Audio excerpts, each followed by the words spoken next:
A lot of futures trading is highly leveraged with high risk and high reward. This tutorial walks through how to trade futures on this system and what it means to have them in your portfolio.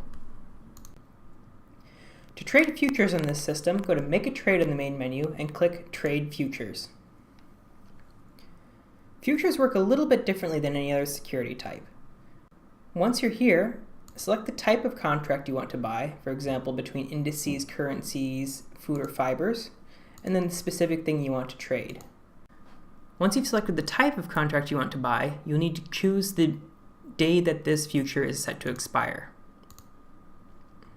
Once you have the expiration date set, it will show the future's actual quote below. There's important information on this quote that's going to differ between every future. First, the margin, which is going to impact how much of your buying power is taken up by this future, and the contract size. Contract size means that for each one of the futures that I buy here, as I enter as a quantity, I'm actually buying 10 futures contracts.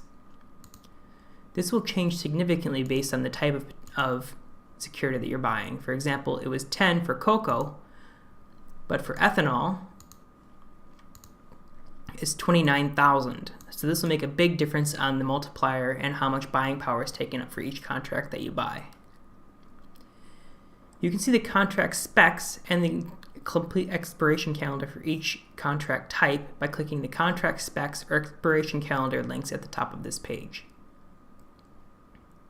You can buy, sell, short, or cover any future contract, and we support limit and stop orders, but we do not support trailing stop orders for futures. Futures contracts also work a little bit differently than any other security type. Once I place this order, it hasn't actually taken any of my cash away. Instead, what it does is it puts a margin on my buying power, which is going to be this margin times this contract size.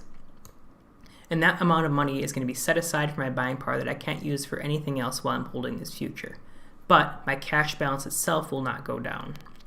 When I actually go to sell my future, that's when the cash transaction takes place, and then I will either make or lose cash depending on if the value of this futures contract went up or down while I was holding it. To get more information about how futures trading works, and more information about how they work on our system, click Futures Trading Help, which is below the Preview button. This will load our futures trading FAQ, futures contract specs, futures expiration calendar, and a little bit more information about what futures are and how they work in the real world.